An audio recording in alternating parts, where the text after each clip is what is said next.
කොහොමද ඉතින් ඔයාලට? කාලෙකට පස්සේ ගවුමක් අරගෙන ආවා. පහුගිය කාලේ ඇත්තටම වැඩක් කරන්නවත් පෝස්ට් එකක් දාන්නවත් හිතක් තිබුණේ නැහැ. තව කෙනෙක්ට උදව් කරන්නත් අපි හයියට ඉන්න එපැයි. ඒකින්ද ආපහු වැඩ පටන් ගන්න ඕනි කියලා හිතුවා. ඉතින් බලන්නකෝ මේ ඩ්‍රෙස් එක ලස්සනයිද කියලා. ඕස්ට්‍රේලියා ඉඳලා ආපු කස්ටමර් කෙනෙක්ට තමයි මේ ඩ්‍රෙස් එක කරේ.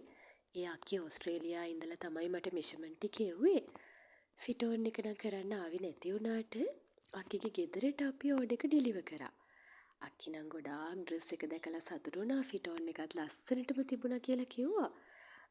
මට ෆොටෝස් ටික නම් එන්න ටික දවසක් යයි. එතකම් බලන්නකෝ. ඩමි එකට ඩ්‍රෙස් එක අන්දන තැන ඉඳලා වීඩියෝ එක අරගෙන ආවා. ඉතින් මේක විනාඩි ගානක වීඩියෝ එකක් වුණාට ඩ්‍රෙස් එක මහන්න නම් සෑහෙන වෙලාවක් ගියා. ඩ්‍රෙස් එක මහනවට වඩා මේකට කලර්ස් ටික මැච් කරන්න මේකේ වැඩවලට ලොකු මහන්සියක් ගත්තා. ඉතින් ඒ වුණාට බලන්නකෝ. එකින් එක වැඩ ඉවර වෙලා ඩ්‍රෙස් එක ඩමි එකට අන්දලා ඉවර වුණාම බලන්නකෝ ලස්සන. මගේ පුංචි කැටයන් ටිකකුත් එක්ක ඩ්‍රෙස් එකේ හැඩ බලන්නකෝ. හොඳයි නම් පෝස්ට් එක ෂෙයා කරන්න. ගිහින් එන්නම්.